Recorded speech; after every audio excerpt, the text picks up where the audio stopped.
Good evening, I'm Andrew Chang. And I'm Adrienne Arsenault. Tonight, a long-awaited visit. Today is about rectifying a mistake. After skipping an invitation, the Prime Minister visits unmarked graves near a former residential school. Instead of talking about truth and reconciliation, people talked about me, and that's on me. But has he done enough to make amends? Remembering Colin Powell. One of our great military leaders and a man of overwhelming decency. He was vaccinated, so why was he vulnerable to COVID? Returning to Kandahar, where Canadians sacrificed so much. Now it's under Taliban rule. What's left of Canada's legacy? And astronaut turned author, Chris Hadfield's new space thriller. We don't have murderers in the astronaut corps, but, you know, we've got some pretty intense people. Where fact meets fiction. This is The National.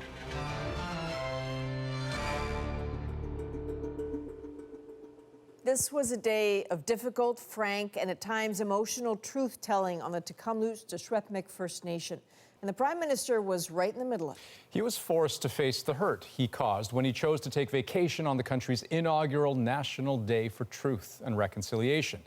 Not far from where hundreds of unmarked graves were documented earlier this year, today, Justin Trudeau met with residential school survivors to apologize and to vow to work for a better future for all Indigenous people. There was a lot of talk today, some in front of the cameras, some not. But as Renee Filipponi explains, many in attendance were looking for something more from the Prime Minister today. It was a moment months in the making. Prime Minister Justin Trudeau arrived at Tk'emlúps after not responding to an invitation to be there for the first National Day for Truth and Reconciliation. We welcome you, Prime Minister Trudeau, to Tk'emlúps of Secwe. The chief of the nation didn't hold back about her feelings that day when she discovered Trudeau was instead on vacation. The shock, anger, and sorrow and disbelief was palpable in our community. The Prime Minister took the criticism and offered yet another apology. I should have been here with you. I am sorry I wasn't. In May, more than 200 unmarked graves were found near the Tk'emlúps Indian Residential School, putting this community at the center of the push for reconciliation. Our babies are buried here. Our children, our little ones, they deserve justice. The members of the community were looking for action today and a federal commitment to build a healing and cultural center.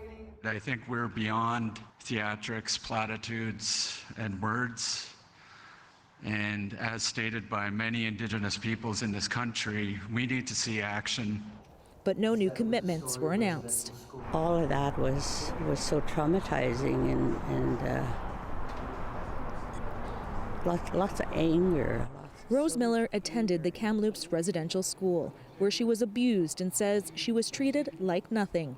She hopes Trudeau was listening today and says she tells her story to help the community heal. Our people need to learn that history, and other people need to learn that history so we can understand. But for reconciliation, that's a long ways away. So, Renee, a crowd turned up to see the Prime Minister today, but many others did not.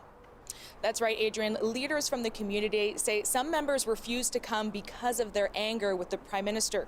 Trudeau's visit also included a stop at the sacred grave site where he was joined by residential school survivors who say they urged him for more funding to continue the search for unmarked graves, but also to pay for DNA testing to identify the remains and return them to their families.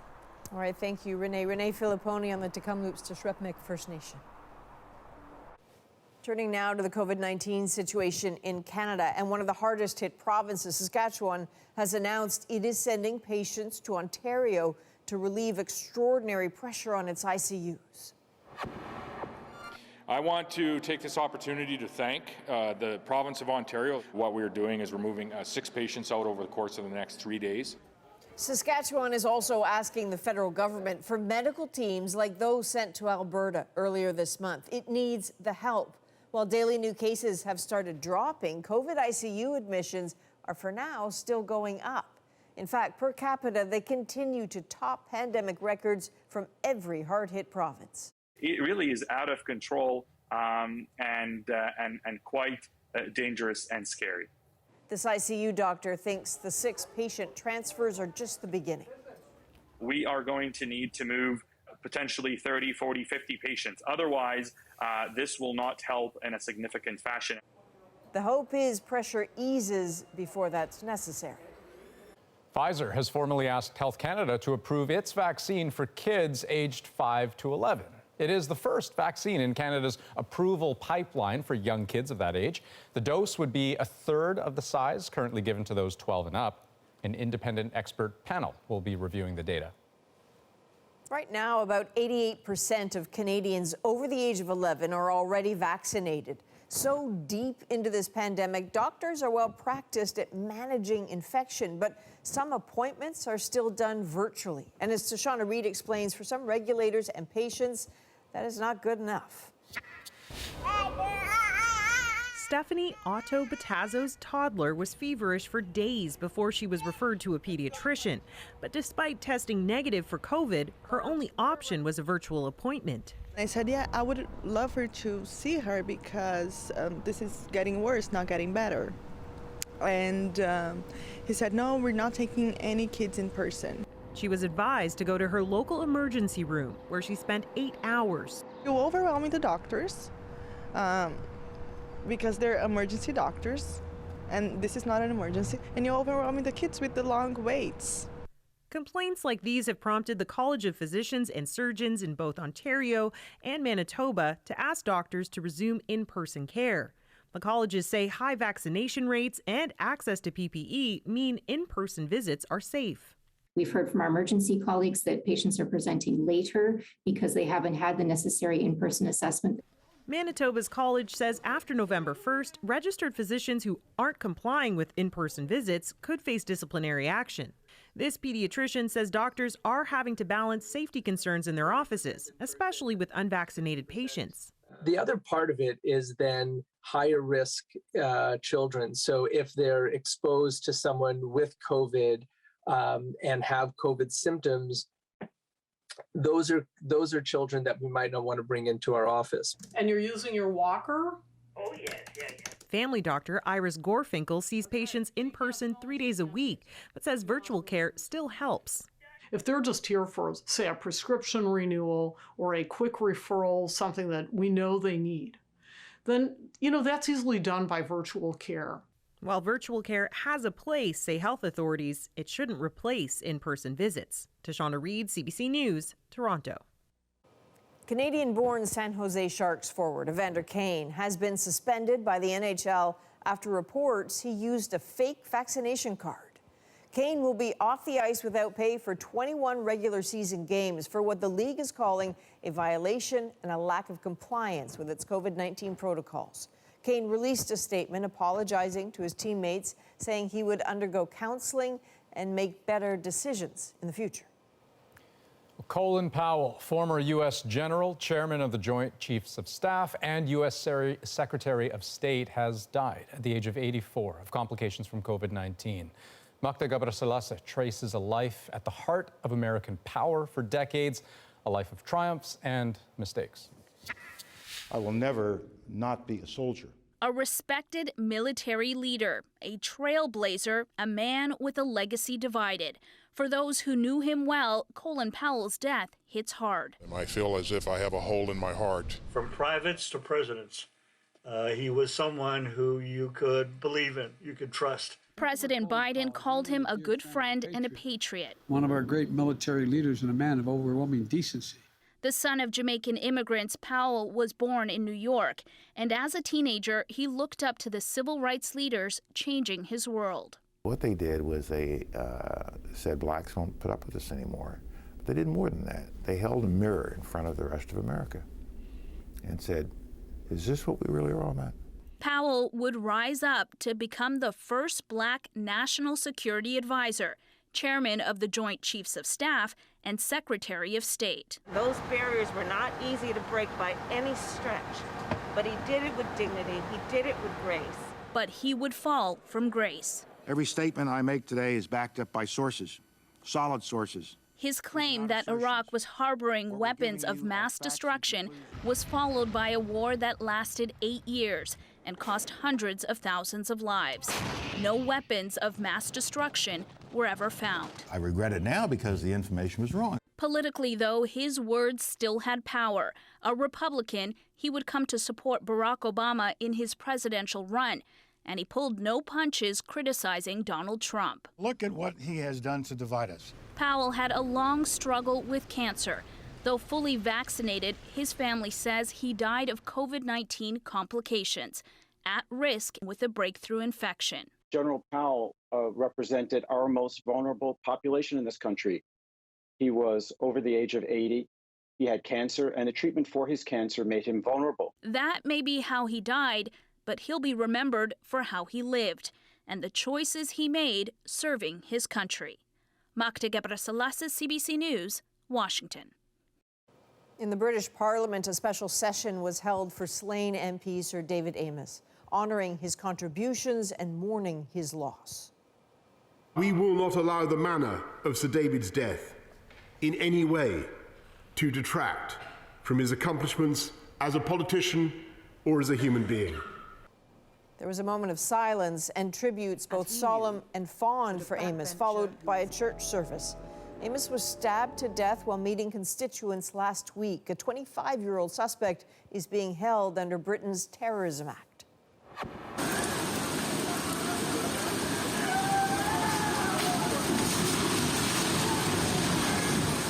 There it goes, a home swallowed up and swept away as flash floods and mudslides led to some startling scenes in southern India. More than 20 people are dead and others missing, with torrential rains flooding roads and leaving vehicles under rivers of muddy water. Many homes have been reduced to rubble, forcing thousands to evacuate, and this all may get worse with more heavy rain expected in the next few days. Canadian aid workers in Haiti are on edge tonight, shocked by the kidnapping of a group of missionaries and their families, including a Canadian citizen. As Katie Nicholson explains, their outrage is being echoed today by a country that has had enough of a deteriorating security situation.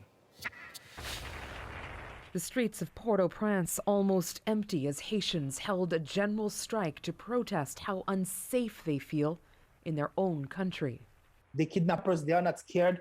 They kidnap people right in front of you. They kidnap people doing traffic. They kidnap people in front of their houses.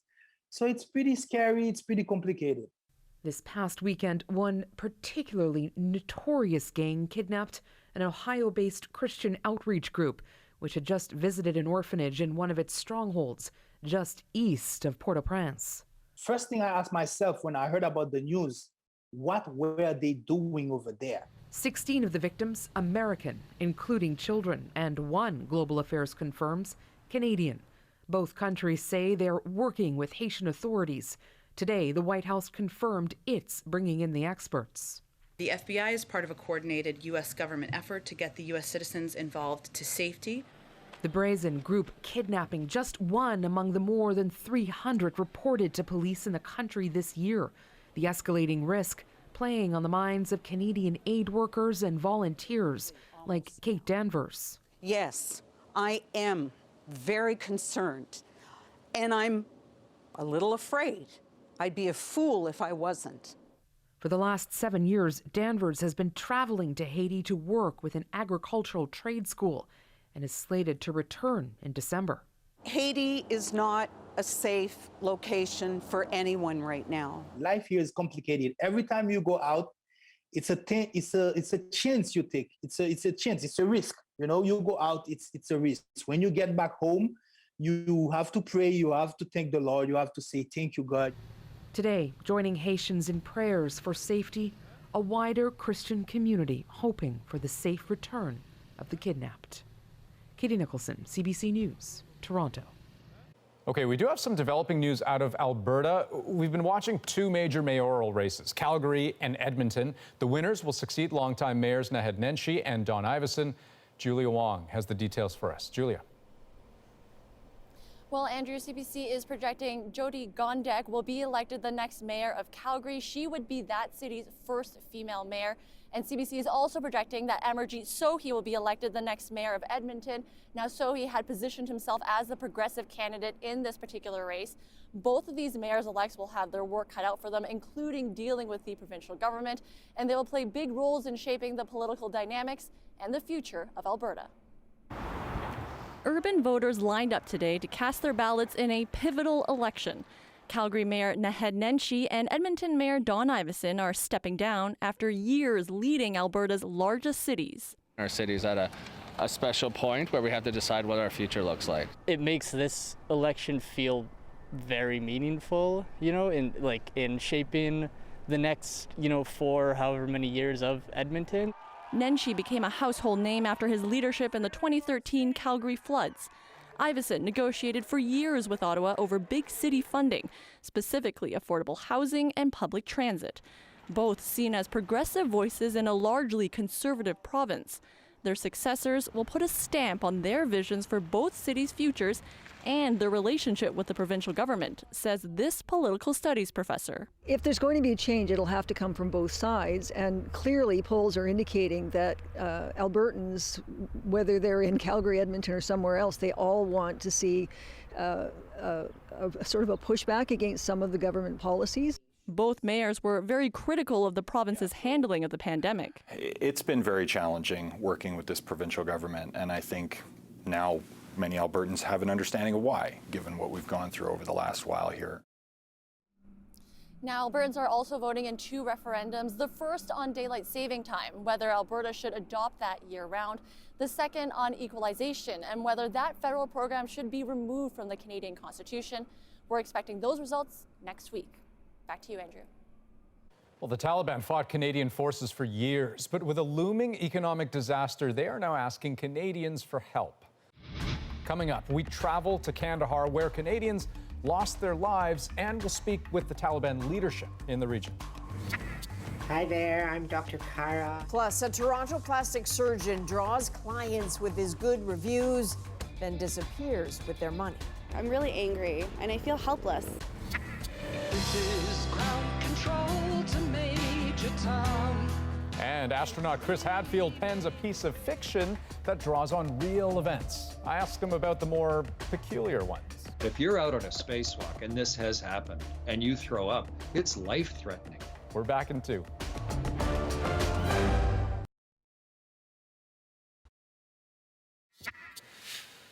Dozens of patients of a prominent plastic surgeon in Ontario are out thousands of dollars, money they say they put down for procedures they never received. The doctor operates multiple clinics in and around the Toronto area, but as Angelina King explains in the CBC News exclusive now, none of his clients can get a hold of him or his staff. Your call cannot be completed as dialed.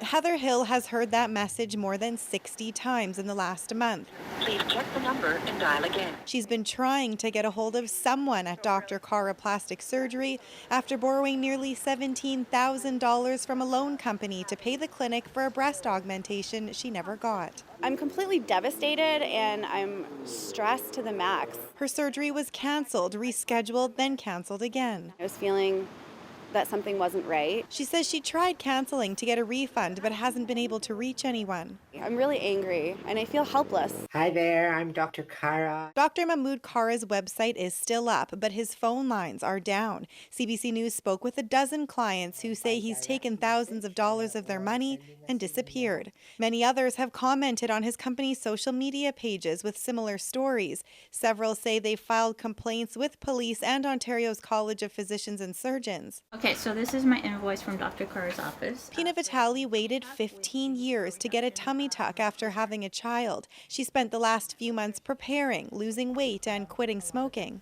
I was very excited and I was happy that I finally was getting it done. It's not for everybody else in the world, it's for me. It was to make me feel better. She met with a consultant and paid a $6,500 deposit, but before she could meet the doctor... No one's answering my calls, my emails are being sent back. This is non-existent email. Phone numbers, no one's connecting has been disconnected. CBC News has attempted to contact Cara several different times through various ways. I've tried through phone, email, social media. I visited his home and knocked on the door, but nobody answered. I also went to 2 of his clinics, one here in Vaughan and the other in Toronto. Staff at a Yorkville clinic where Cara rents space say he and his staff stopped showing up. His Vaughan clinic, empty. A legal letter taped to the doors says the locks have been changed. The landlord is suing. According to the statement of claim, the company's rent checks bounced a month after Cara signed the lease in August. Cara hasn't responded to our questions or requests for comment. The Breast Implant Safety Alliance says this situation is contributing to an already existing mistrust in the industry. And it took an oath of doing no harm. And unfortunately, he didn't, live up to that oath. Vitali says she's given up on getting her surgery for now because she's lost faith in the profession. I don't think he wanted to help anybody. He left. Angelina King, CBC News, Toronto. Montreal firefighters are mourning tonight after a colleague died during a river rescue. I have the most difficult duty a fire chief can have of confirming the death today of firefighter Pierre Lacroix.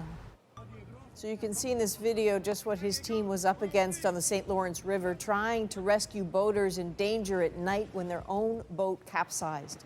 Authorities say Pierre Lacroix got caught stuck underneath the boat. He helped save 2 people that night. The vigil was held tonight in his memory. The 58-year-old father of 2 worked as a firefighter for nearly half of his life.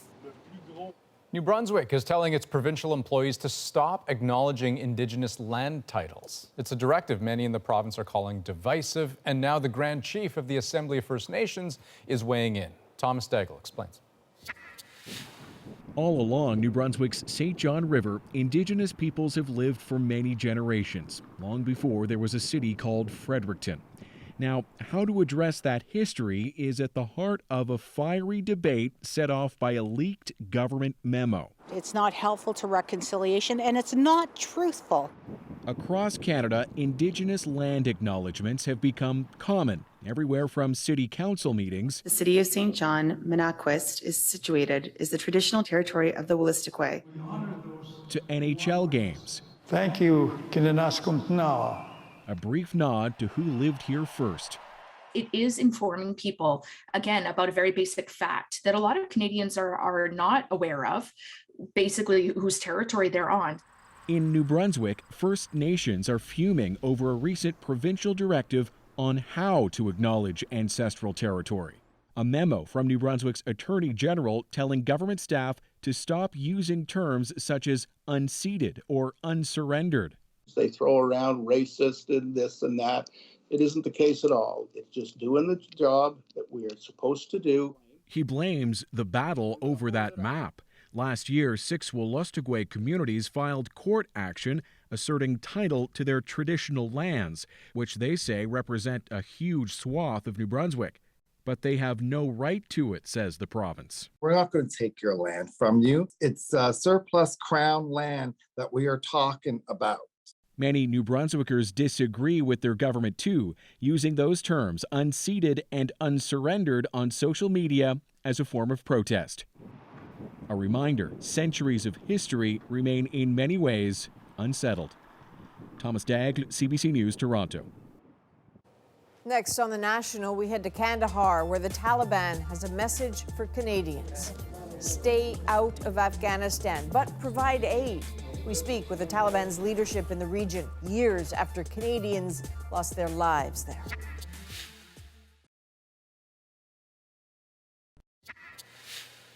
Welcome back. Kandahar became known to Canadians after the military mission began there 20 years ago. And even though the Canadian forces left in 2014, many Afghans still remember Canada's presence. Now that the Taliban has taken control, Afghanistan and its people are trying to recover from decades of war. But as Susan Ormison shows us, the turmoil is far from over.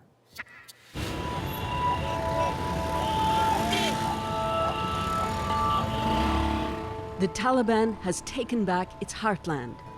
Kandahar, fought over, fiercely defended, a place so familiar to Canadian forces, is draped in black and white. The insurgents are now the government.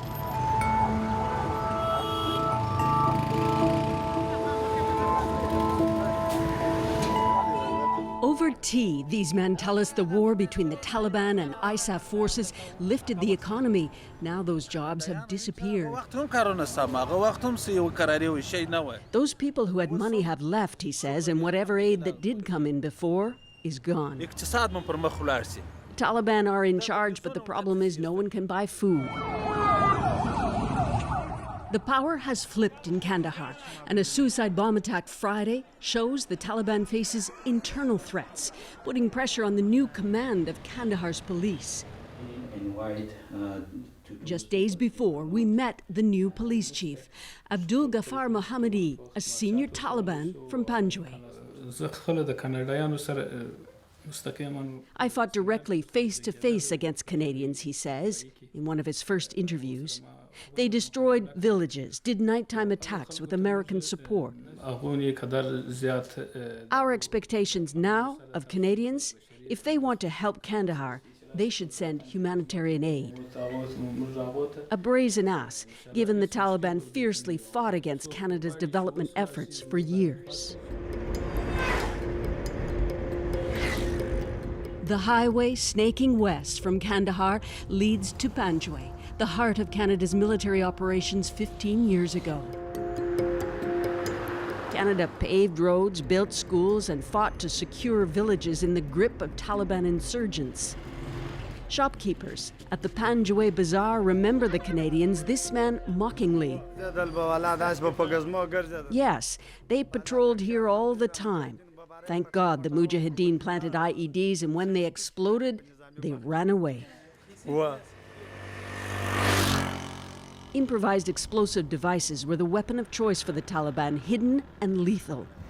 Panjwai is seared into the hearts and minds of Canadians. Some of our most fierce fighting was here, particularly in 2006. Nearly 30 Canadians died here. So now, to see it back in the control of the Taliban, who waged such a brutal insurgency, brings up painful memories and questions about Canada's sacrifice.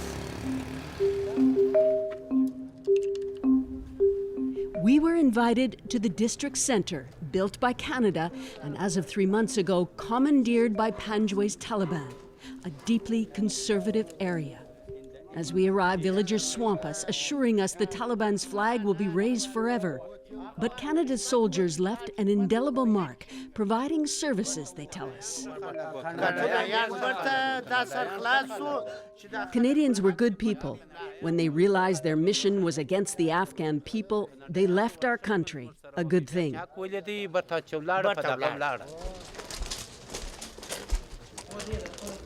Talib commanders are now politicians, awkwardly. And the new Panjwai chief agrees to talk to us, but no formal interview. Saif Rehman Saif fought in the war, was arrested by the U.S. and spent 3 years in Bagram, the notorious U.S. prison near Kabul. Now he's on a mission. The Panjwai people suffered a lot from war and drought, he tells us, and says they will provide security for Canadians to bring help. Then this. I have advice for Canadians. Don't invade Afghanistan again, don't bomb our people, recognize our government, and provide aid for Afghans. Outside the chief's office, life for the second class hasn't changed much. This woman tells us her son-in-law is abusive. He's killed 3 of his children, and she fears for her daughter, his wife. She's trying to get a hearing at the Sharia court next door, the only law now under Taliban rules. A judge hears each case. But the women are not invited in. Panjwai was once the dogged front lines for Canadian forces.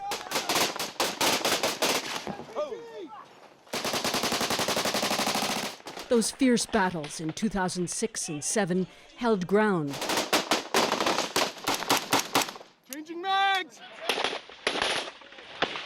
But the insurgents kept coming back until Canadian combat forces pulled out in 2011. The now abandoned command post is littered with reminders.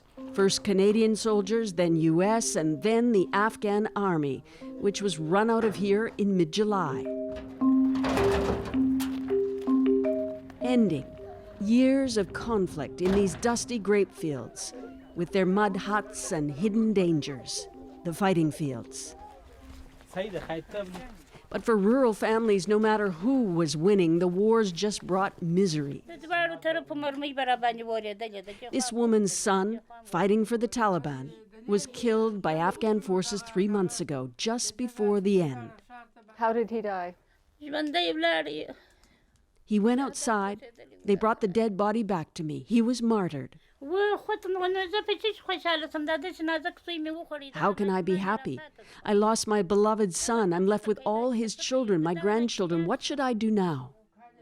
7 kids who, by accident of birth, are resigned to a harsh life. There may be a kind of peace here, but there's no school. Drought is killing crops, and the international money which used to flow in here is suspended. The Taliban has won its war, but now it has to govern, and the challenges it faces are as daunting as ever. Susan Ormiston, CBC News, Panjwai, Afghanistan. And you can see more of our team's work in Afghanistan on our YouTube channel. It really is extraordinary, worth having a look. And coming up, you know him as an astronaut and commander of the International Space Station. The water's all over my hands. Now he's moved on to writing fiction, and the book, a space thriller. When I wrote that particular scene into the Apollo murders, I was thinking of the astronauts that I'd spoken to who have had to deal with such a miserable thing to happen. My conversation with Chris Hadfield, next.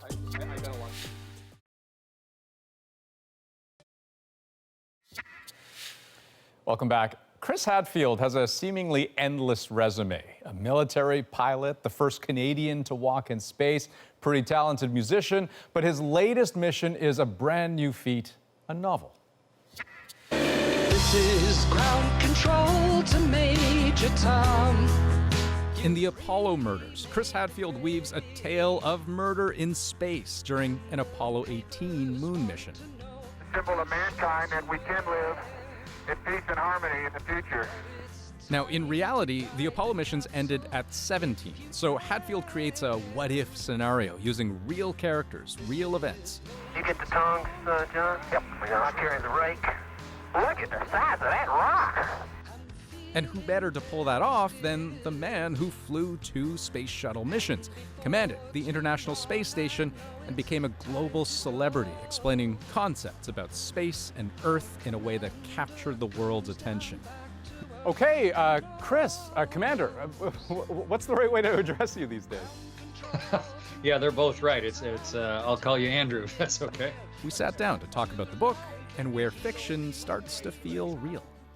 Let's get right to it. I mean, have you written fiction before? Because like I know you as a lot of things, right? But suspense, geopolitical thriller novelist ain't one of them. So where did this come from? I had no idea whether I could write fiction, but a few years ago, one of the great science fiction authors, Ray Bradbury, his family asked me to write a whole new introduction for the Martian Chronicles, which was getting re-released.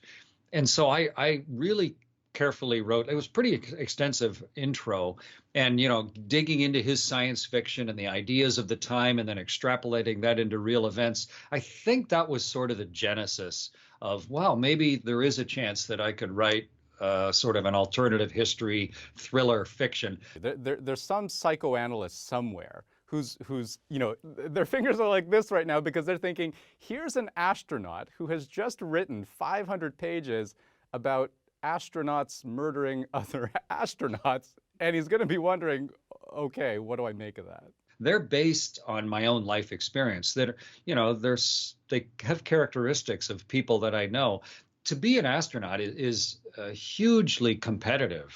Now we don't have murderers in the astronaut corps, but we've got some pretty intense people, and it's not too big an extrapolation to think that maybe one of them might be hiding something and kept it under wraps that nobody else knew.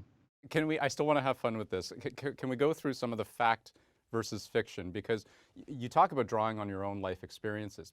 You describe in this novel, in very vivid detail, I might add, what it's like to vomit in your own space helmet. And of course, it led me to wonder, has Chris Hadfield ever vomited in his own space helmet? Well, fortunately, the answer to that question is no. But if you're out on a spacewalk and this has happened and you throw up, it's life-threatening because you know that acidic stuff out of your stomach is now floating inside your helmet and getting in your eyes and your nose and your ears, and because it's all weightless and sticking to your visor. I mean, it's just a horrific set of circumstances. And so when I wrote that particular scene into the Apollo murders, I was thinking of the astronauts that I'd spoken to who have had to deal with such a miserable thing to happen. Let's talk about reality, if we could, and very recent reality. You know, just the other day, we saw, of course, Starfleet's finest, William Shatner, blasting off. I'm curious to know, were you watching as that was happening?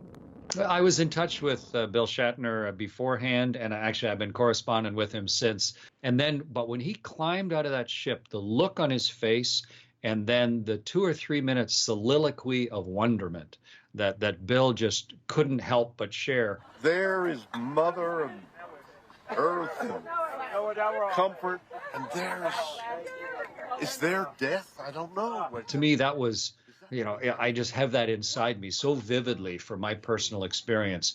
And to hear someone who has, you know, made a lifetime of expressing emotion publicly as an accomplished journeyman actor, I just thought Bill said it as well as anybody's ever said it. Incredible feat. There's absolutely zero doubt about that. But I'm going to challenge you here because you've seen, in response to these types of flights, you've seen everything, the criticisms that people have leveled. They've written them out. I mean, we heard Prince William say that he wishes that the great minds, the great wealth of the world would spend a little less time focusing on what's beyond Earth, a little more time focusing on Earth. When you hear that kind of stuff, what's your take on it? Well, I mean, it's a very typical thing to say, and there's some justification for it. But it's the exploration that inspires us to try and do new things. It's the pushing of the technology that has given us, you know, these. How could you even imagine what a smartphone is just 20 years ago? Or you know, global positioning satellites. Just think how ubiquitous and how much we take those satellites for granted, or you know, us being able to talk to each other, or the weather satellites. And that technology doesn't just instantaneously appear. You have to inspire people. They have to develop it. It takes decades to build the rockets and the sensors and the navigation systems and communications. And once it's there, everyone's going, well, of course it's there. But and everybody wants to just throw the baby in the bathwater all out at the same time. Chris Hadfield, great conversation as always. Great book, start of, I'm sure, many new adventures to come. Wonderful to talk to you. Thank you so much. Thank you very much. And I'm hard at work with. I think you'll recognize a couple of the protagonists in the series. It's a fun project, and it keeps me thinking and hopping. And you know, nice project to be doing at this phase of life. I'm glad you enjoyed it, Andrew. Well, there's a cliffhanger. You'll recognize a protagonist, part of a series. So the writing bug got him. Yeah, and I guess it's a very specific kind of fiction, right? One where it's very much based on real people and real events. I mean, we talked about in this particular book where, you know, Henry Kissinger is part of the book. You know, former NASA flight director Gene Kranz is in the book. And so he's having to write dialogue for these characters. So anyways, when he says we might recognize the protagonist, they may very well indeed be real. I mean, maybe you're in it. Maybe. Oh, no, that would be a very boring book. Hopefully, he won't do that. Hopefully, he doesn't kill us off. Yeah, no, he won't do that. Supply chain disruptions. They have been driving up car prices. Now they're affecting Canadian jobs. It's going to hurt Windsor. It's going to hurt everybody. We will tell you why Canadian manufacturing is especially vulnerable next.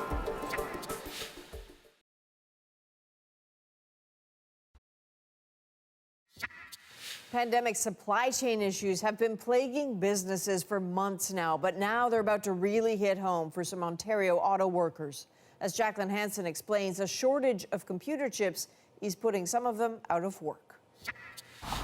This spring, 1,800 workers at this Chrysler assembly plant will be laid off. It's really disappointing. It's going to hurt Windsor. It's going to hurt everybody. They're the latest Canadians to feel the impact of the global shortage in semiconductor chips, used in everything from cruise control to power steering. It is quite amazing when you think that just a component that, is a couple of dollars can really halt the full production of a product that is, tens of thousands of dollars. It's estimated Canada will produce just 1.2 million vehicles this year. That's down from 1.4 last year and far below the pre-pandemic yearly average of 2.2 million. Without enough of the chips to go around, the industry is narrowing its focus to fewer vehicles. When automakers are prioritizing where they're sending these final chips, it is going to these higher-end vehicles outside of Canada. Chip production has been slowed by COVID, a Texas winter storm, and a Japanese factory fire. Plus, demand has surged. The time it takes to deliver a chip order has hit a record high. It used to take 8 to 12 weeks. Now it's nearly 22. On car lots, that means fewer vehicles and higher prices. It's very much a seller's market if you're looking to trade in a used vehicle, or if you have a vehicle that you're not using and you want to get some money for it. Now is the time, because dealers are paying a premium just to get any inventory on their lots. Some analysts expect the supply and demand of chips to balance out by the middle of next year, at which point Ontario's premier is hopeful shifts will return to the Windsor assembly plant. Folks, I can tell you we're going to ramp that back up. And that a $1.5 billion commitment at the same plant to invest in future production of electric vehicles will be the light at the end of the tunnel. Something for workers to look forward to, rather than a pink slip. Hopefully they stick to their commitment, Jacqueline Hansen, CBC News, Toronto. Well, a stretch of road in Windsor, Ontario is starting to look a lot like Elm Street. Who needs a 12-foot clown or a 12-foot skeleton? Well, we do. We're going to take you to the backyard haunted house. That will make your skin crawl. But first, you may know him as Kanye West, but not for long. When he came in the game, he made his own lane. Now all I need is y'all to pronounce my name is Kanye, but some of my plastics still say Kane. Kanye Omari West has officially changed his name. The rapper will now simply go by Ye, with no middle or last name.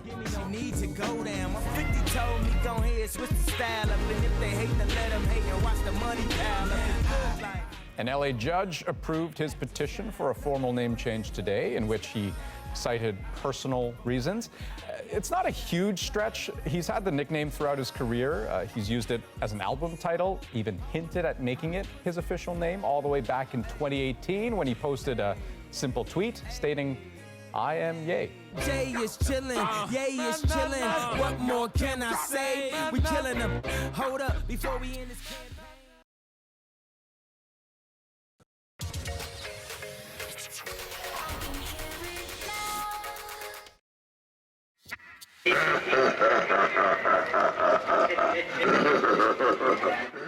Okay, it's possible you don't want this terrifying clown adorning your house, but for the Brzykowski family in Windsor, Ontario, it's a must. And this is the magical time of year when neighbors and locals pile in to take a tour through the ghastly backyard maze known as Reaper's Gate. And so tonight, so are we. The haunted attraction and the creative mind behind it is our moment. We just started collecting, sharing with our family and friends, and then all of a sudden the kids wanted to have a big party. We thought, sure, bring their friends, their classmates, and then it was just, what else can a family or in the communities do for cheap fun anymore? So this was to give back to the community. They're just loving it. You look like a natural for our freak show. It brings like your inner child out. You just kind of get to have a field day. It's like our own little Narnia. You walk out in the backyard and you have room upon room upon room. Like, who needs a 12-foot clown or a 12-foot skeleton? Well, we do. Why have this stuff if you're not going to share it, enjoy it, and take it out and play? It brings people together, kind of gets your heart pumping again, and the excitement, the adrenaline rush. And Reaper's Gate is waiting to scare you, so make sure you show up. We'll be waiting.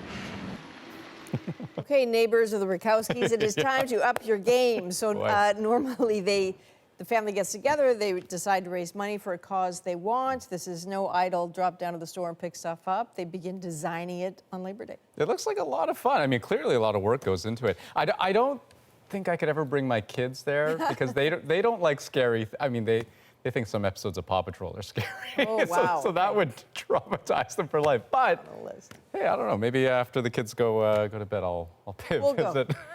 That's the National for this October 18th. Have a great night. Good night.